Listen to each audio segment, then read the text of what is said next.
Hello जी student सहर, Habiba, आपको आवाज आ रही है मेरी?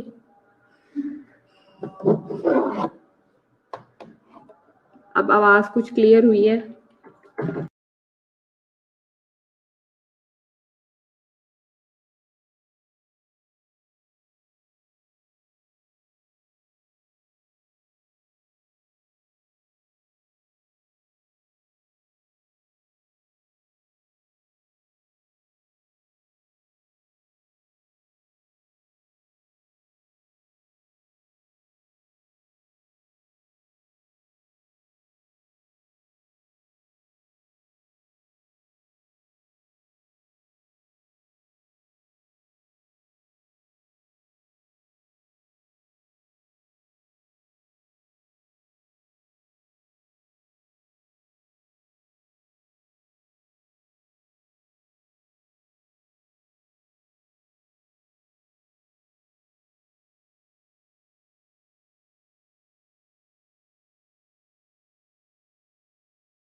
हाँ जी स्टूडेंट, सबको मेरी आवाज आ रही है? अब आ रही है मेरी आवाज? लुबाना, जूलियस। हाँ जी, आवाज आ रही है क्लास आप लोगों को?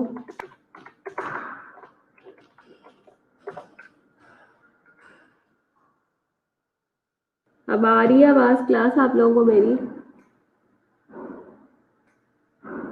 ओके, आज हम लोगों ने जो टॉपिक स्टार्ट करना है, जैसे कि हम लोगों ने लास्ट टाइम भी डिस्कशन की थी कि हमने सैम्पलिंग का, मैंने कहा था मैं आपको बताऊंगी कि सैम्पलिंग टेक्निक्स क्या क्या होती हैं। जब हम अपनी रिसर्च के लिए डिफरेंट तरह का डाटा कलेक्ट करते हैं तो उस डाटा कलेक्शन पर्पस के लिए हम लोग क्या करते हैं, अपनी सैंपल की कलेक्शन करते हैं। लेकिन उस सैंपल को कलेक्ट करने का एक तरीक़ेकार होता है जिसे हम सैम्पलिंग टेक्निक्स कहते हैं, ठीक है, सैम्पलिंग मेथड्स कहते हैं। तो आज हम इस लेक्चर में यही देखेंगे कि सैम्पलिंग टेक्निक्स जो है वो कितनी तरह की होती है। सबसे पहले तो हम ये बात करते हैं कि सैम्पलिंग होती क्या है। कहते हैं sampling is the process of selecting observations, यानी कि a sample to provide an adequate description and inference of the population. मतलब सैंपल हम लोग उस चीज़ को कहते हैं जो हम डिफरेंट सिलेक्टिव ऑब्जर्वेशंस होती हैं हमारी, जिसके ऊपर हमने स्टडी करनी होती है और स्टडी करने के बाद हमने इन्फ्रेंस निकालना होता है, उसको हम सैंपल कहते हैं। मिसाल के तौर पे आप ये कह सकते हैं कि जैसे आप कोई चीज़ मार्केट में खरीदने जाते हैं, ठीक है, तो पहले आपको क्या दिखाया जाता है, डिफरेंट सैंपल्स दिखाए जाते हैं उसको, ठीक है, फिर आप अपनी इंटरेस्ट की चीज़ को उस ज़्यादा सारे सैंपल में से पिक कर लेते हैं, ठीक है। तो ये चीज़ क्या कहलाती है, सैम्पलिंग कहलाती है। सो सैम्पलिंग एक प्रोसेस है सिलेक्टिंग ऑब्जर्वेशंस, ठीक है, जिसकी वजह से हम क्या कहते हैं कि हम एक एडिक्वेट डिस्क्रिप्शन देते हैं और उससे हम एक नतीजा हासिल करते हैं पॉपुलेशन में से। सैंपल जो है it is a unit that is selected from population. अब आप ये देख सकते हैं कि ये सारी की सारी क्या है, ये पॉपुलेशन है, ठीक है। मिसाल के तौर पे आप इसको ये समझ लें कि आप लोग क्या है कि आप सर्विस या बाटा की शॉप पे गए, शूज़ की शॉप पे, और ये डिफरेंट तरह के सारे शूज़ लगे हुए हैं इस फ्रेमवर्क के अंदर। अब जो आपकी डिज़ायर है या जो आपका एरिया ऑफ इंटरेस्ट है, आप उस एरिया ऑफ इंटरेस्ट में से इस पॉपुलेशन में से क्या उठा लेते हो, या कह लो कि अपनी पसंद के 4-5 जूतों के जोड़े आप लोग पसंद कर लेते हो और इस पूरी शॉप में से आप वो जूतों के जोड़े उठा के बाहर निकाल लेते हो, ठीक है। तो वो चीज़ क्या कहलाएगी, वो सैंपल कहलाएगा।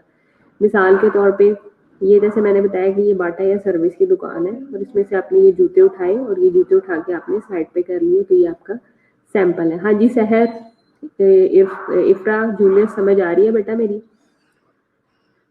Represent the whole population.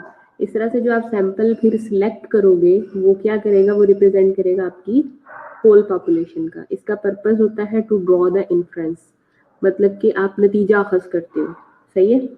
पूरी के पूरे उस पूल में से आपने चीज़ों को लैदा कर लिया और नतीजा अखज़ कर लिया। फिर वाई सैंपल क्यों ज़रूरी है, ठीक है। Sampling frame, listing of population from which a sample is chosen, ठीक है। मतलब आप क्या करते हो, एक फ्रेम बनाते हो। फ्रेम क्या होता है, चौकटा, ठीक है, एक पूरा का पूरा कह लें कि वो ढांचा जिसके अंदर से आपने उन चीज़ों को पिक करना है, वो क्या कहलाएगी, उस सैंपल का फ्रेम होगा, सैम्पलिंग फ्रेम होगा।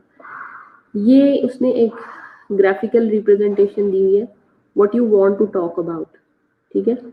ये सैम्पलिंग फ्रेम आ गई जिसके बारे में आपने बात करनी है। ये तो टोटल पॉपुलेशन है ना, इस पॉपुलेशन पे हमने सैम्पलिंग फ्रेम बनाया। So on which what you want to talk about, ये प्रोसेस शुरू कर दिया गया, ठीक है।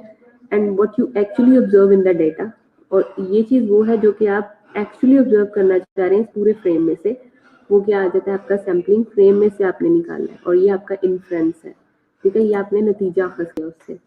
If the population is homogeneous, अगर तो पॉपुलेशन होमोजेनियस है, ठीक है, मिसाल के तौर पे अगर एक जैसी है तो आप अपने इंटरेस्ट की चीज़ों को उसमें से सेपरेट कर लेते हैं।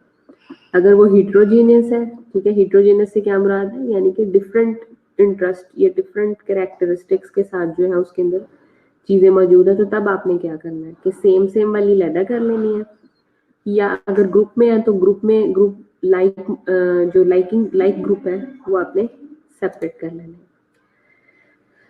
उसके बाद आ जाता है प्रोसेस क्या होता है सैम्पलिंग डिज़ाइन का। सबसे पहले, जैसे कि मैं बार बार आपको बता रही हूँ कि सबसे पहले हमने पॉपुलेशन को सिलेक्ट करना होता है। मिसाल के तौर पे वो पॉपुलेशन, जैसे मैंने आपको बता दी, जूतों की पॉपुलेशन होगी, बाटा या सर्विस की दुकान पे गए, ठीक है, एसएनसी की पोस्ट बेसिक के स्टूडेंट्स हो गए, ठीक है, सही है। उसमें से मैंने अपनी इंटरेस्ट के स्टूडेंट्स निकाल लिए, मिसाल के तौर पे सारे discipline, peds, ICU, CCU, nephro, accidental, emergency, trauma, सारे इकट्ठे बैठे हुए हैं, ठीक है। तो मैं नेफ्रो या ट्रॉमा इमरजेंसी की उठाना चाहती हूँ, तो वो क्या आ जाएंगी, वो मेरा क्या होगी, मेरा सैम्पलिंग फ्रेम होगा, ठीक है। लेकिन जो मेरी टोटल पॉपुलेशन होगी वो सारी की सारी पोस्ट बेसिक स्टूडेंट्स होंगे, सारी टोटल स्पेशलिटी होगी। अब उसमें से जो मैंने सैम्पलिंग फ्रेम निकालना है वो मैंने नेफ्रो या ट्रॉमा इमरजेंसी के स्टूडेंट्स को निकालना है, तो वो मैंने निकाल लिया। उसके बाद डिटर्मिन सैम्पलिंग प्रोसीजर, उसके बाद हम क्या करते हैं, सैम्पलिंग प्रोसीजर दो तरह से होते हैं। एक टाइप होती है प्रोबेबिलिटी सैम्पलिंग, एक चीज होती है नॉन प्रोबेबिलिटी सैम्पलिंग। प्रोबेबिलिटी होता है the chance of equal occurrence, ठीक है, मतलब किसी भी प्रॉपर्टी का, किसी भी कैरेक्टरिस्टिक्स का, किसी भी वेरिएबल का इक्वल चांस होता है कि कोई भी आ सकता है। मिसाल के तौर पे मैंने 10 पर्चियां डालनी है और मैं जूलियस से कहती हूँ कि डिब्बे में बंद करके इसको हिलाए और टेबल पे फेंक दे, ठीक है। अब 10 पर्चियों पे तुम 10 के नाम लिखे हुए हैं, ठीक है। तो अब क्या है, उन पर्चियों के टेबल पे फेंकने से इक्वल चांस है कि जूलियस की भी आ सकती है, इफ्रा की भी आ सकती है, सिद्रा की भी आ सकती है, हबीबा की भी आ सकती है, ठीक है। So the variables having a equal chance of occurring in A sampling frame is called probability sampling. Non probability sampling ये होती है कि किसी, मिसाल के तौर पर मैं 10 पर्चियां फेंक रही हूँ, तो 10 पर्चियां फेंक के उसको टॉस करने के बाद मैं बिल्कुल भी ये प्रोबेबिलिटी नहीं रखती, बिल्कुल भी मैं प्रोबेबल नहीं हूँ कि किसी की भी आ सकती है, ठीक है। उसमें कुछ मेरे अपने इंटरेस्ट हो सकते हैं या मैं प्रोबेबिलिटी रख ही नहीं रही हूँ, चांस रख ही नहीं रही हूँ, इक्वल मतलब इक्वालिटी दे ही नहीं रही हूँ किसी को, तो ये नॉन प्रोबेबिलिटी के अंदर आ जाता है। अब प्रोबेबिलिटी सैम्पलिंग की आगे से उसने टाइप्स बताई है, सिंपल रैंडम सैम्पलिंग है, स्ट्रेटिफाइड सैम्पलिंग है, क्लस्टर सैम्पलिंग है, सिस्टमैटिक सैम्पलिंग है, मल्टी स्टेज सैम्पलिंग है, ठीक है। ये प्रोबेबिलिटी की सारी कैटेगरी है। नॉन प्रोबेबिलिटी में कन्वीनियंट आ जाता है judgemental, quota and snowball sampling.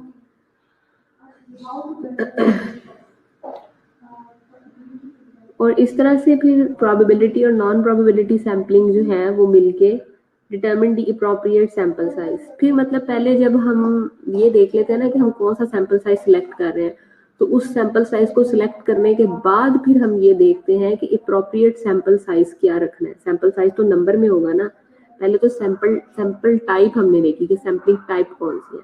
Sampling type को देखने के बाद फिर हमने एप्रोप्रिएट सैंपल साइज रखना है, ठीक है। और सैंपल साइज के बाद फिर हमने एग्जीक्यूट सैम्पलिंग टेक्निक, और फिर हमने क्या की, एग्जीक्यूट कर दी सैम्पलिंग टेक्निक को हमने एग्जीक्यूट कर दिया।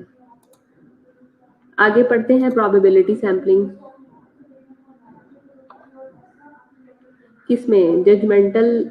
नॉन प्रोबेबिलिटी में तो जजमेंटल नहीं होंगे ना, नॉन प्रोबेबिलिटी में तो बस ठीक है जो आ गया, मतलब हम लोग क्या करेंगे, कुछ सिलेक्टिव करेंगे, कुछ से कुछ हमारे, मतलब मैं अगर जूलियस को ये काम करने के लिए कहना चाह रही हूँ, या मैं तुम शहर को ही कहना चाह रही हूँ, या इफ्रा को ही कहना चाह रही हूँ, ठीक है।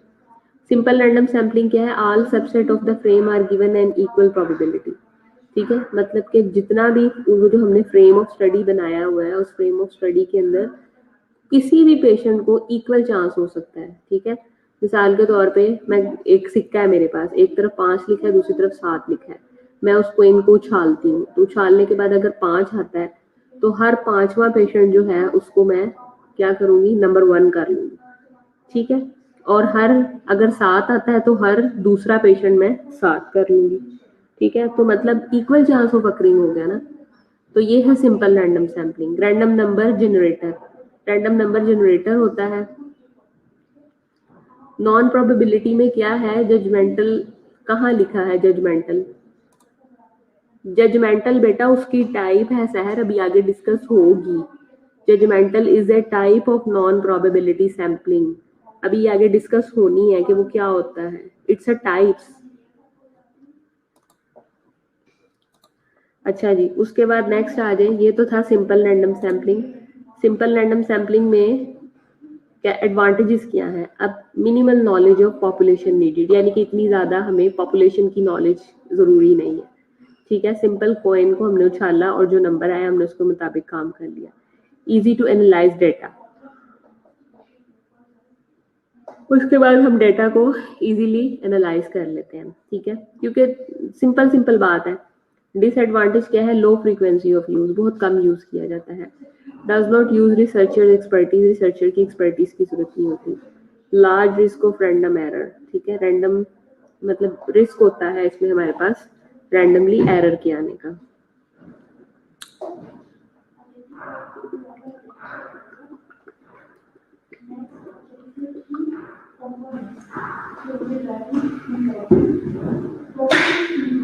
उसके बाद आ जाता है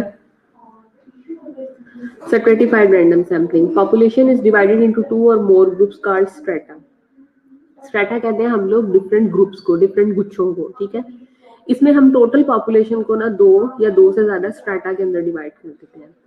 सब samples are randomly selected from each strata, और फिर जब हम सब सैंपल्स निकालते हैं तो इन स्ट्रेटास में से निकालते हैं। जैसे ये लिस्ट ऑफ क्लाइंट है हमारे पास, ठीक है। इस लिस्ट ऑफ क्लाइंट्स के अंदर से मैंने कॉजेशियंस लैदा कर दिए, अफ्रीकन अमेरिकन लैदा कर दिए, और हिस्पैनिक अमेरिकन मैंने ये अलहदा कर दिए, ठीक है। ये देखें, ये कॉजेशंस हैं, ये अफ्रीकन अमेरिकन है और ये हिस्पैनिक अमेरिकन है। तो ये है आपके पास strata. Random samples of n by n। Small n shows sample, ठीक है।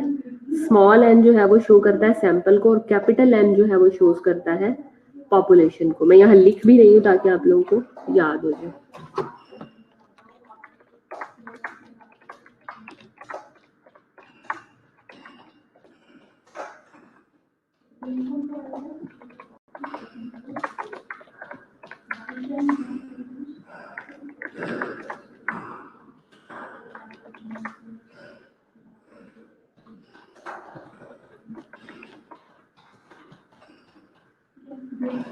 ठीक है, समझ आ गई मेरी बात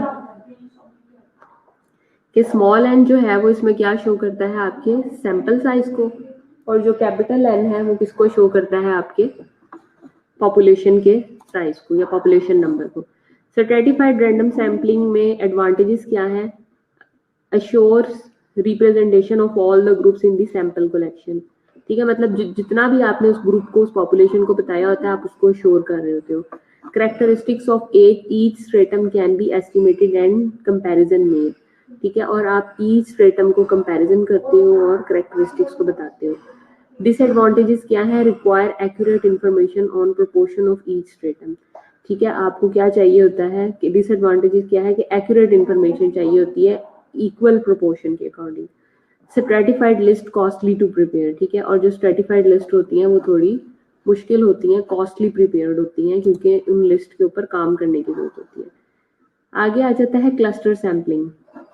क्लस्टर में क्या है कि डिफरेंट हम लोग गुच्छे बना देते हैं। The population is divided into सब ग्रुप्स या क्लस्टर्स लाइक फैमिलीज, जैसे फैमिलीज आ गई, ठीक है। इसमें हमने पॉपुलेशन को डिवाइड कर दिया सब ग्रुप्स के अंदर या क्लस्टर्स के अंदर या फैमिलीज के अंदर। A simple random sample is taken from each cluster। ये जो सिंपल रैंडम सैंपल है हम क्या लेते हैं? ईच क्लस्टर में से लेते हैं। जैसे ये सेक्शन 1, ये सेक्शन 2, ये सेक्शन 4, ये सेक्शन 5, ठीक है। तो पॉपुलेशन को हमने डिवाइडेड कर दिया सब ग्रुप्स के अंदर, ठीक है, या क्लस्टर्स के अंदर। जैसे कि फैमिलीज, ये 4 फैमिलीज लेते हैं, ये 4 फैमिलीज लेते हैं, ठीक है। ये इस तरह से आपने क्लस्टर बना दिए। एडवांटेज इसका क्या है? Can estimate characteristics of both cluster and population, ठीक है। मतलब हम 4 फैमिलीज का भी निकाल सकते हैं, टोटल पॉपुलेशन की भी कैरेक्टरिस्टिक्स को एस्टिमेट कर सकते हैं। डिसएडवांटेज क्या है? The cost to reach an element to sample is very high. मतलब हमें क्या चाहिए? इसके लिए कॉस्ट चाहिए होता है, क्योंकि एक क्लस्टर के अंदर जब 4 घर आ रहे हैं तो इतना हमारे पास मैन सोर्स भी हो कि उनके ऊपर हम स्टडी कर सकें, ठीक है। ईच स्टेज इन cluster sampling introduce sampling error, और फिर एक साथ 4 लोगों को, 4 घरों को डिस्कस करना एरर का बाइस हो सकता है। So the more stages there are, the more error there need tends to be, ठीक है। जितना स्टेजेस ज्यादा होंगी उतना एरर के चांसेस ज्यादा होंगे। आगे आ जाती है systematic random sampling. Order all units in A sampling frame, ठीक है। ये एक हमने सैम्पलिंग फ्रेम बना लिया, उसके अंदर हमने ऑर्डर कर दिए तमाम के तमाम यूनिट्स को। The every nth number on the list is selected, ठीक है। और हम कहते हैं कि एवरी nth नंबर यानी हर 2 के बाद हम कहते हैं कि nth नंबर है। तो हर 2 के बाद ये nth आएगा, इसके बाद ये आएगा, फिर इसके बाद ये आएगा, यानी कि एवरी nth नंबर जो होगा ना, nth नंबर क्या है मैंने आपको पहले ही बताया कि जो छोटा n है स्टैंड्स फॉर सैंपल नंबर, ठीक है, सैम्पलिंग यूनिट को कहते हैं। तो हर nth नंबर जो है वो आपका स्ट्रैटिफाइड रैंडम सैम्पलिंग है हर 2 के बाद। तो n capital N is equal to sampling interval, ठीक है, उसको हम सैम्पलिंग इंटरवल कहेंगे। सिस्टमैटिक रैंडम सैम्पलिंग एडवांटेजेस क्या है? मॉडरेट कॉस्ट, मॉडरेट यूजेज, ठीक है, मतलब इतनी कॉस्ट की भी जरूरत नहीं होती, यूजेज भी उसका अच्छा है, ठीक है, सिंपली हम उसको ड्रॉ कर लेते हैं और इजी टू वेरीफाई कर लेते हैं। और नुकसान क्या है कि पीरियोडिक ऑर्डरिंग रिक्वायर्ड, यानी पीरियोडिक ऑर्डरिंग से क्या मुराद है कि हर 2 के बाद हम nth ले रहे हैं ना, तो एक पीरियोडिक रिकॉर्डिंग हमें रिक्वायर्ड होती है, ठीक है। उसके बाद आ जाता है multi stage sampling. Multi stage यानी कि carried out in stages, different stages के अंदर वो होती है, using smaller and smaller sampling units at each stage. मिसाल के तौर पे ये देखें, एक ये स्टेज है, एक ये है, एक ये है, एक ये है, मतलब डिफरेंट स्टेजेस हमने कर दिए, ठीक है। ये प्राइमरी क्लस्टर हमने कह दिया, ये स्टेजेस है ना, और ये सेकेंडरी क्लस्टर कह दिया हमने, ठीक है। तो simple random sampling within the क्या है, विद इन दी आपका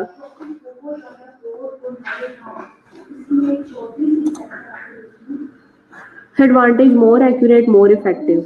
कॉस्टली, कॉस्ट बहुत चाहिए होती है, कॉस्ट इसलिए चाहिए होती है कि आपके पास हर ग्रुप के अंदर जो है वो डिफरेंट लोग मौजूद है, डिफरेंट कैरेक्टरिस्टिक्स के लोग मौजूद है। इफेक्टिव भी है, ये कॉस्टली है। Each stage in sampling introduce sampling error, the more steps are there the more error tends to be, ठीक है। आगे हम पढ़ते हैं अब नॉन प्रोबेबिलिटी सैम्पलिंग, ठीक है। तो इसको देख लें, इसकी किसी टाइप में अगर कोई कंफ्यूजन है तो उसको दूर कर लें, फिर हम नॉन प्रोबेबिलिटी स्टार्ट कराती हूँ। इसकी कोई कंफ्यूजन है तो मुझसे पूछ लें, हबीबा, इफ्रा, सहर, जूलियस, अगर कोई प्रोबेबिलिटी के अंदर मसला है तो मुझे बताएं, फिर हम उसको देख लेती हूँ मैं, फिर मैं आपके साथ नॉन प्रोबेबिलिटी स्टार्ट करवाती हूँ। You have only 2 minutes to take care of this type.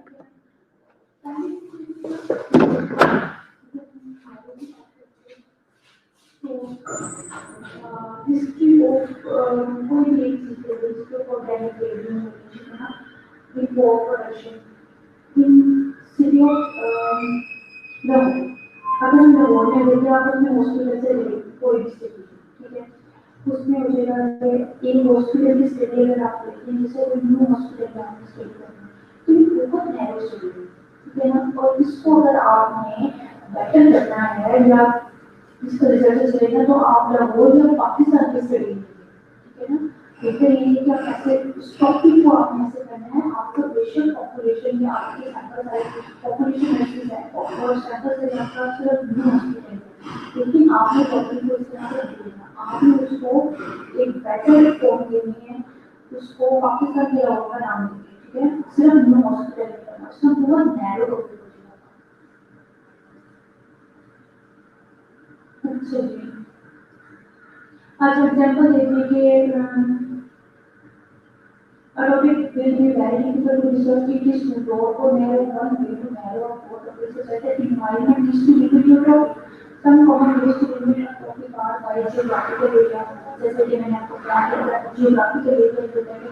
अगर आप किसी एक स्पेसिफिक जगह का नाम देते हैं ना, जैसे हॉस्पिटल, तो वो बहुत आपका लिमिट हो जाएगी, ठीक है ना। इसलिए आप ये मैंने बताया कि बाय geographical area एग्जाम्पल बहुत मैंशन इशूज आते हैं important in the South Western United States, ठीक है ना। आपने ऐसे नहीं करना, आपने कोई कंट्री जैसे पाकिस्तान है तो हमने कोई पाकिस्तान का लिया है, उसमें नाम मेंशन करना है बाय कल्चर, हमने किसी स्पेसिफिक कल्चर को नहीं नाम देना, ठीक है, जनरल बात करनी है by time frame. Example what is the most prominent environment issues for the last 10 years, ठीक है, ये भी एक स्टेरी बाउंड्री या लिमिटेशन है। By discipline, example how does environmental awareness affect business practices today?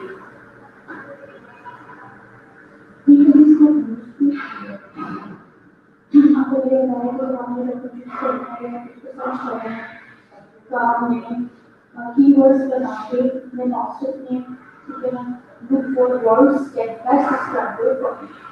Look for them in the inside of the article and background and journal information.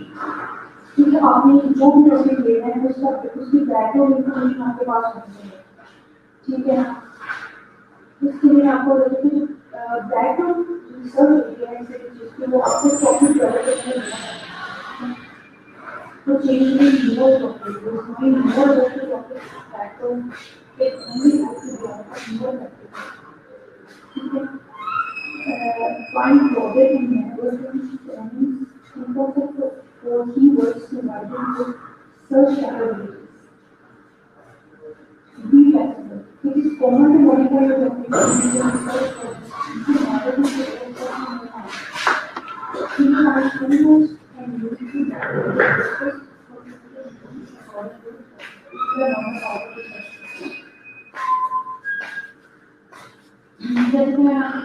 Okay, class. The next type is non-probability sampling. Non-probability sampling में probability में तो किसी को कोई problem नहीं है.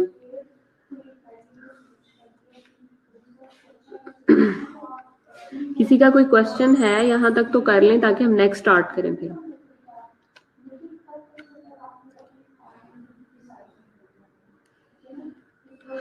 Non probability samples में वो ये कहता है the probability of each case being selected from the total population is not known. ठीक है, यानी कि इक्वल चांस ऑफ अकरिंग जो है वो नहीं होता. यानी कि जो प्रोबेबिलिटी होती है हर केस की सिलेक्ट होने की टोटल पॉपुलेशन में से वो हमें नहीं पता होता. मतलब मुझे नहीं पता कि अगर मैं नॉन प्रोबेबिलिटी सैम्पलिंग से किसी चीज़ का कोई काम करूंगी तो हबीबा को पूरा चांस मिलेगा, ठीक है, या जूलियस को पूरा चांस मिलेगा, या इफ्रा को पूरा चांस मिलेगा. ठीक है, I don't know about the equal chance of occurrence in non probability sampling. Units of the sample are chosen on the basis of the personal judgement और कन्वीनियंस. ठीक है, हम ये जो नॉन प्रोबेबिलिटी सैंपल्स करते हैं हम ये सिर्फ और सिर्फ जजमेंट करते हैं. हमारी एक पर्सनल जजमेंट होती है कि हबीबा का नाम भी आ सकता है, जूलियस का नाम भी आ सकता है, सिदरा का नाम भी आ सकता है, सहर का नाम भी आ सकता है. ठीक है, तो इस तरह से है. There are no statistical techniques for measuring random sampling error और in a non probability sample. ठीक है, और किसी भी किस्म की कोई स्टैटिस्टिकल टेक्निक नहीं है जो कि मेजर कर सके आपकी रैंडम सैम्पलिंग एरर को नॉन प्रोबेबिलिटी सैंपल के अंदर के. मतलब रैंडमली सैंपल जो कि नहीं आ रहा तो उसके अंदर एरर क्या है, क्योंकि सैंपल का नाम ही नॉन प्रोबेबिलिटी सैंपलिंग है. तो नॉन प्रोबेबिलिटी सैंपलिंग के अंदर हम उस रैंडम सैंपलिंग एरर को नहीं मेजर कर सकते. इस किस्म का कोई टेस्ट स्टैट्स ने नहीं निकाला. टाइप्स अब पे बात जाते हैं तो उसमें सबसे पहले है convenience sampling, number 2 quota sampling, number 3 judgemental sampling या उसका दूसरा नाम है purposive sampling, snowball sampling and self selection sampling. ठीक है, ये आपने एज इट इज याद करने हैं. Convenient, quota, judgemental, snowball and self selection sampling. सबसे पहले बात करते हैं कन्वीनियंट सैम्पलिंग की. कन्वीनियंट जैसे कि नाम से जाहिर है, जैसे हम कहते हैं हमारे लिए ये वे कन्वीनियंट है, ठीक है, ये मेडिसिन हमारे लिए कन्वीनियंट है, ठीक है, या ये मेथड हमारे लिए कन्वीनियंट है. तो सेम लाइक कन्वीनियंट जो कि बहुत इजीली अवेलेबल है, ठीक है, जिसके लिए किसी किस्म की कोई लोहुज्जत की जरूरत नहीं है. Convenience sampling involve choosing respondents at the convenience of the researcher. मतलब हबीबा को कन्वीनियंट है कि वो अपनी ही वार्ड के पेशेंट्स पे डाटा ले ले, अपनी ही वार्ड की स्टाफ नर्सेज पे डेटा ले ले. जूलियस को कन्वीनियंट है कि वो अपने ही यूनिट के पेशेंट्स या पैरामेडिक्स पे डेटा ले ले या नर्सेज पे डेटा ले ले. ठीक है, बजाय कि वो किसी और हॉस्पिटल में जाए या किसी और यूनिट में जाए. ठीक है, तो वो कहता है कि मैं अपने ही यूनिट के करीब के लोगों से डेटा ले लेता हूँ, तो ये मेरे लिए कन्वीनियंट है. So by the name is known as convenient sampling. Advantage क्या है? लो कॉस्ट है. कोई जूलियस का 1 रुपया नहीं लगना, कोई पैसा नहीं लगना, कोई हबीबा का पैसा नहीं लगना. ठीक है, और दूसरा ये कि एक्सटेंसिवली यूज्ड होता है ये और अंडरस्टूड है. तीसरा जो इसका डिसएडवांटेज है कि वेरिएबिलिटी एंड बायस. मतलब मिसाल के तौर पे जो बायसनेस आ जाती है वो हम मेजर नहीं कर सकते ना. मिसाल के तौर पे जूलियस के 3 दोस्त हैं जो कि उसी वार्ड में मौजूद हैं, तो जूलियस कहता है नहीं, मैंने इन तीनों को तो लाजमी अपनी स्टडी में रखना है क्योंकि मेरे दोस्त हैं, अगर इनको कोई फायदा हो रहा है तो मेरी स्टडी से फायदा हो जाए. तो ये इनको डिलिबरेटली भी उस स्टडी का पार्ट बना लेगा. ठीक है, हालांकि ऐसा नहीं होना चाहिए. हमें प्रोबेबिलिटी रखनी चाहिए, हमें इक्वल चांस ऑफ अकरेंस रखना चाहिए, जो कि कन्वीनियंट सैम्पलिंग जो कि टाइप है नॉन प्रोबेबिलिटी की, उसके अंदर ये फॉल करता है. सो ये इसका डिसएडवांटेज है. Projecting data beyond the sample not justified. अब ऐसा डेटा जो कि सैंपल से बियॉन्ड चला जाता है वो जस्टिफाइड नहीं होता। सो रिस्ट्रिक्शन ऑफ जनरलाइजेशन, ठीक है। सो हमें जनरलाइजेशन के लिए उसको रिस्ट्रिक्शन करनी पड़ती है। सही है। अब ये देखें, इस इमेज से क्या आपको समझ आ रहा है? कितने लोग बताएंगे? Tell me the significance of this image और meaning of this image.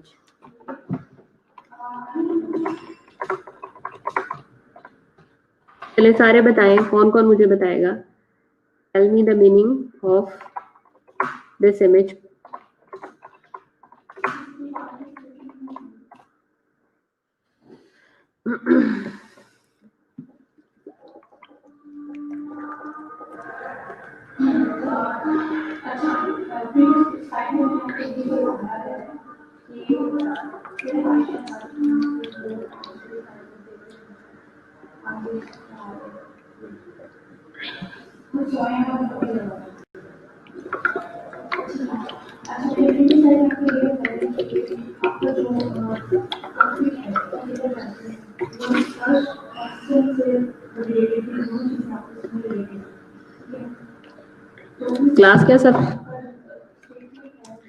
Class आप लोग क्या सब सो रहे हो? ये बाकी जूलियस इफ्रा कहाँ भाग गई है? एट द एंड जो लेक्चर में मौजूद होगा सिर्फ उसकी अटेंडेंस लगाऊंगी, बाकी सबको गेट आउट कर दूंगी मैं। और बाकी लोग क्या सो रहे हैं? सिर्फ हबीबा जाग रही है। सबसे मैंने पूछा कि इस इमेज का क्या मतलब है, वरना मैं यही लेक्चर स्टॉप कर दूंगी आप लोगों का।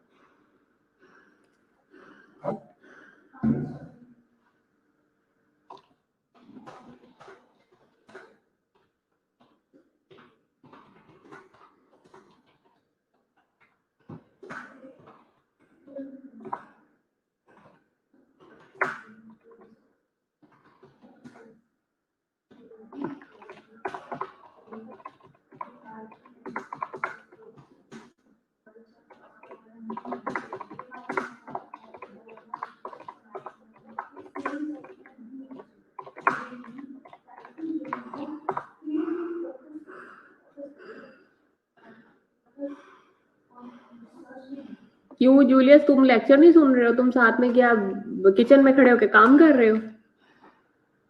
इस किस्म के लेम एक्सक्यूज और बदतमीजियां मुझे नहीं पसंद है। लेक्चर गौर से सुना हो तो तुम्हें पता चले ना कि क्या है नॉट नोन।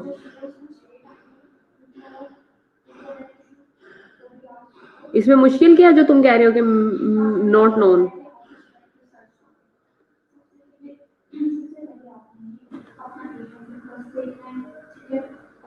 बिल्कुल, हबीबा का बिल्कुल क्वेश्चन ठीक है कि वो उसको क्या कर रही है, उसको देख रही है, उसको आवाज दे रही है, वो सुन भी सकता है और नहीं भी सुन सकता। It's a very simple. आप लोगों को कोई तमीज नहीं है, कोई वो तरीका नहीं है कि आप लोगों को पिछला वीडियो में पढ़ा रही हूँ मैं क्या बकवास कर रही हूँ? हाँ जी, सहर बता रही है chance of response may be और may not be. Yes, this is probability. Next is quota sampling. The population is first segmented into mutually exclusive subgroups जैसे stratified sampling. कोटा जैसे कहते हैं ना कि मतलब कोटा हम लोग लिखते हैं फीम, जैसे कहीं पे भी जॉब्स एडवर्टाइज होती हैं या कहीं पे भी आप लोगों के वो आता है एडमिशन्स आते हैं तो हम डिफरेंट बच्चों का स्पेशल कोटा बना लेते हैं, या हम कहते हैं कि उसको बीयू में या फलानी यूनिवर्सिटी में स्पेशल कोटे पे सीट मिल गई, तो वो कोटा बना होता है। वो उन्होंने एक कह लें कि सब ग्रुप रखा होता है, ठीक है। किसी को ये क्या गेम्स की बेस पे मिल जाता है, कोई हाफिज़े कुरान होता है तो उस बेस पे मिल जाता है, किसी को जो है वो क्रिश्चियनिटी बेस पे मिल जाता है, ठीक है, हिंदू बेस पे, रिलीजियस बेस पे यानी कि मिल जाता है, ठीक है। तो क्या है कि कोटा बना दिया जाता है कि आपको आप इस कोटे अगेंस्ट जो है वो इस सीट के लिए एलिजिबल हो सकते हैं। तो same like total population is first segmented into mutually exclusive sub group just in stratified sampling. जिस तरह से हम लोग स्ट्रेटिफिकेशन के अंदर करते थे ना, स्ट्रेटिफाइड सैम्पलिंग के अंदर, वो तो किसमें आता था स्ट्रेटिफाइड सैम्पलिंग? स्ट्रेटिफाइड सैम्पलिंग आपकी आती थी प्रोबेबिलिटी के अंदर आती थी या नॉन प्रोबेबिलिटी के अंदर आती थी? क्लास बताएं। Stratified sampling is type of probability और नॉन प्रोबेबिलिटी। अब सब सो रहे हैं क्या घोड़े बेच के? बस ऑन कर लेते हैं और बैठ जाते हैं कंप्यूटर के आगे, नालायक ना हो तो। Tell me answer.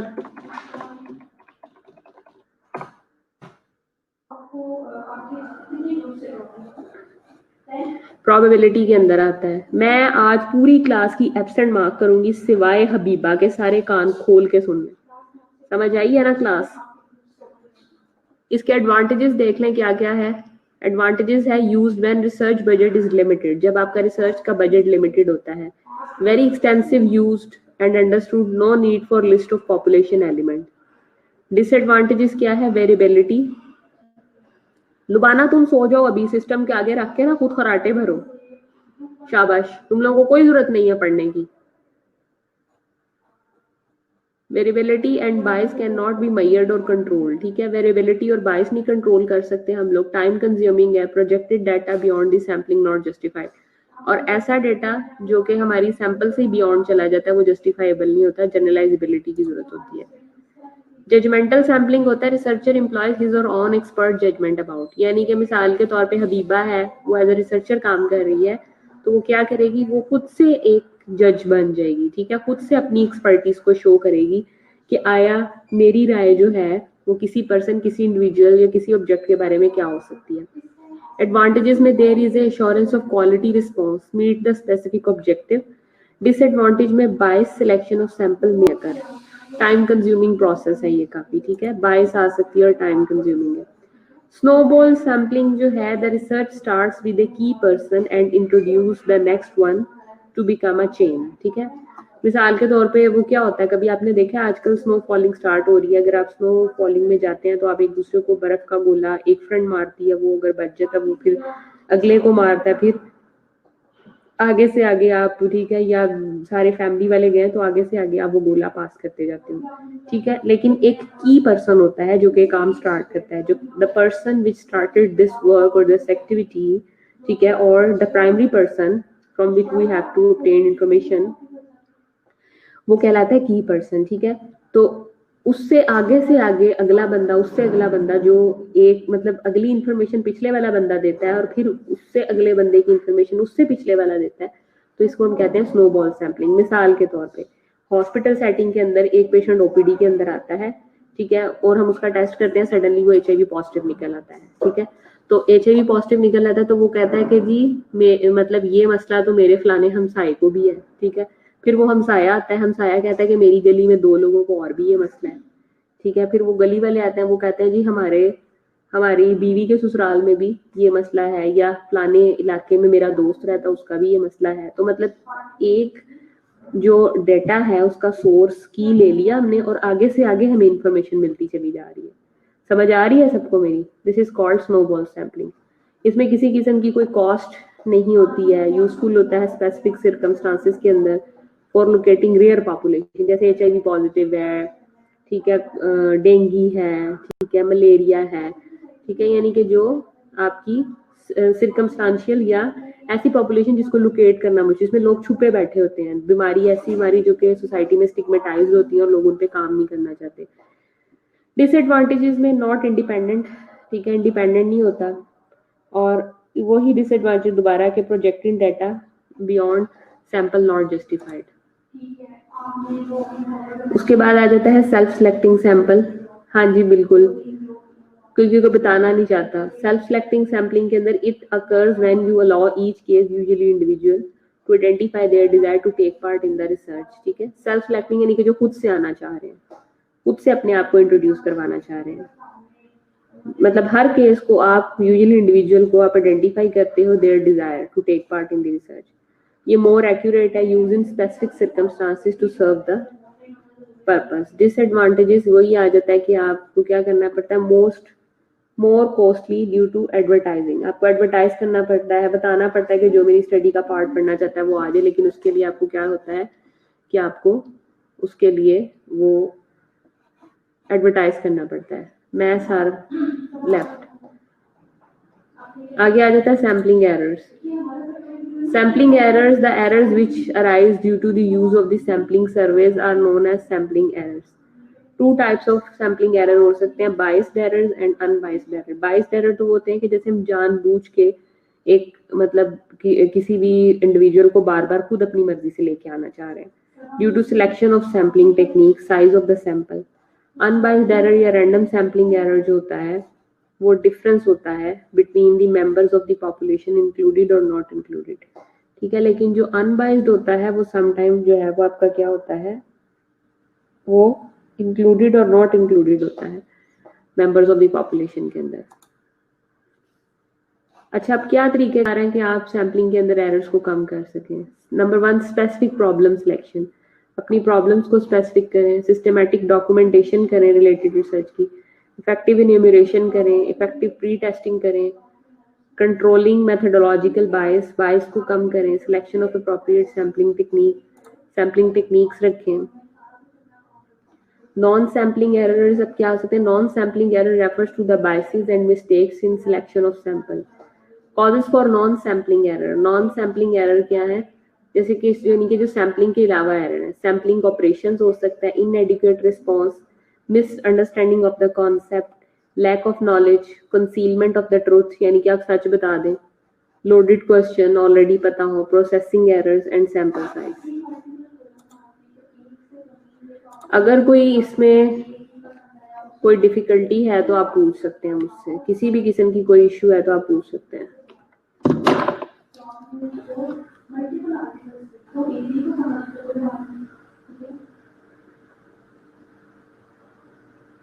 नहीं, बस नहीं, अलग टॉपिक हर ग्रुप के अलग टॉपिक आपके तो आपके हर ग्रुप के डिफरेंट टॉपिक्स होंगे।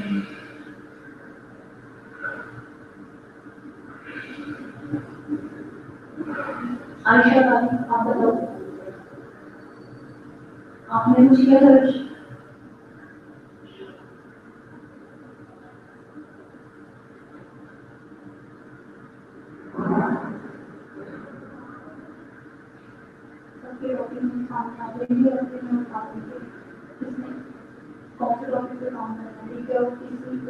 आपने एक दूसरे से भी शेयर कर देते हैं ताकि कोई टॉपिक रिपीट ना हो।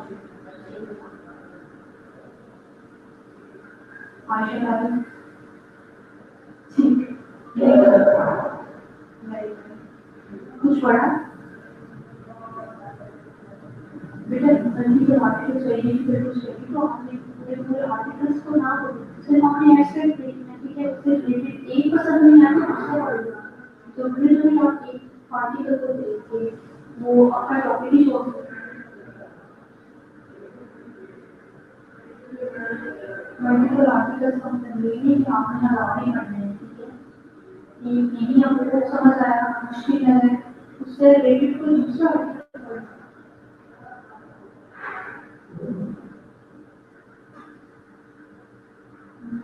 पढ़ने कोरोना वायरस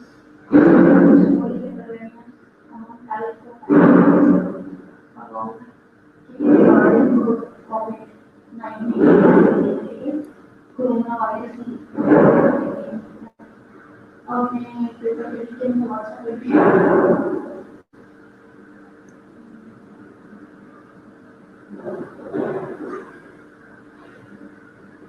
लास्ट टाइम में आप ये स्टार्ट हुए तो इतनी कंप्लेन हुए और 30 के बाद मैंने पहले भी मिनट्स हुआ, मैं बात नहीं की तो 10 मिनट्स रहते हैं।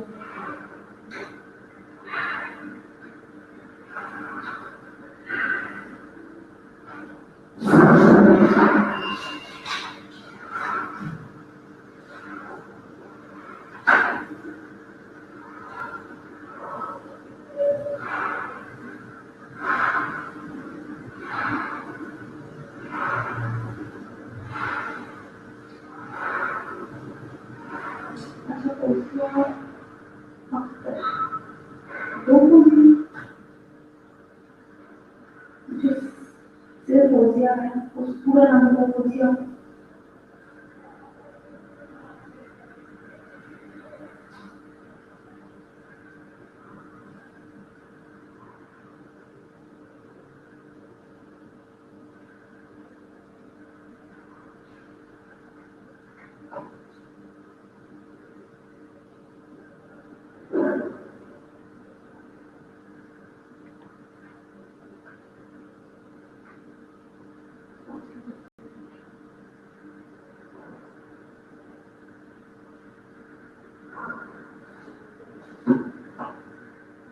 अच्छा मारे भी हो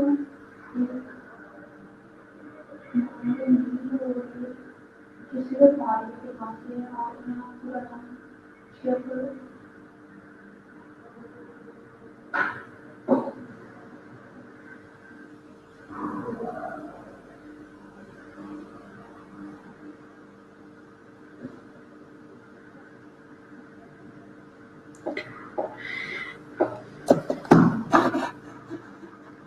ओके, लास्ट पे उसने यही कहा कि नॉन सैम्पलिंग एरर्स है। Non sampling errors refers to devices and mistakes in selection of sample. ठीक है, मतलब कि नॉन सैम्पलिंग एरर ये होता है कि जो सैंपल की वजह से नहीं आ रहा होता, there is some other issues. ठीक है, वो होता है, उसकी कोई भी वजह हो सकती है कि हम उसको ऑपरेट नहीं अच्छे तरीके से कर रहे, ऑपरेशन में कोई मसला है, ठीक है, या फिर इनएडिक्वेट रिस्पॉन्स आ रहा है हमारे पास, या हमें कॉन्सेप्ट समझने में कोई मिसअंडरस्टैंडिंग हो रही है, या हमारा इतना नॉलेज नहीं है बैकग्राउंड। ठीक है, उसके बाद फिर या ये है कि हमें जो रियलिटी है रिसर्चर को या इन्वेस्टिगेटर को या फिर पेशेंट को वो सच पता चल के जिसकी वजह से वो बायसनेस आ रही है, वो एरर आ रहा है। उसके बाद लोडेड क्वेश्चन, यानी कि ऑलरेडी अगर क्वेश्चंस के आंसर्स हमें पता है, ठीक है, तो वो लोडेड क्वेश्चंस में आ जाते हैं। प्रोसेसिंग एरर हो सकता है, किसी सॉफ्टवेयर के अंदर कोई इशू हो सकता है। सैंपल साइज हम कोई गलत ले सकते हैं, ठीक है, जो हमने कैलकुलेशन निकाली है वो गलत हो सकती है। ठीक है, तो these are the reasons behind you can say कि ये एरर्स हो सकते हैं। ठीक है, इसके अलावा कोई और क्वेश्चन मुझे सारे अपनी अटेंडेंस दे दें प्लीज।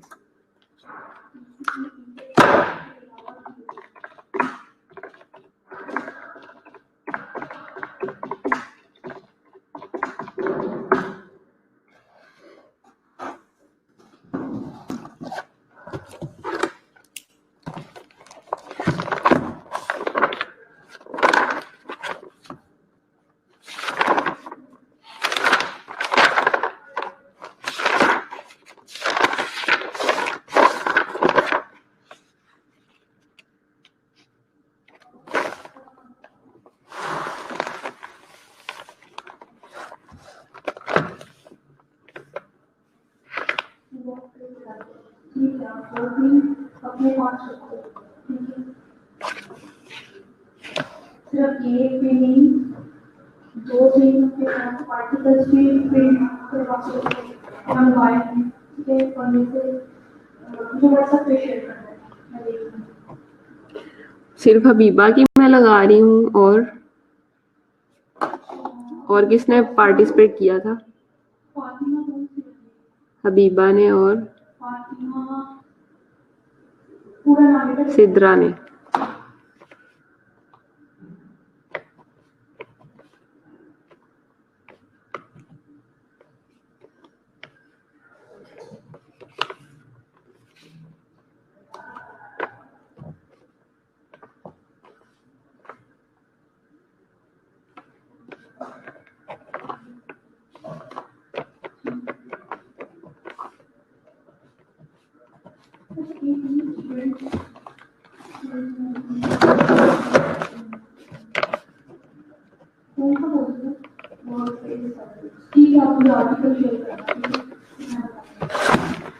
चलो, thank you very much class.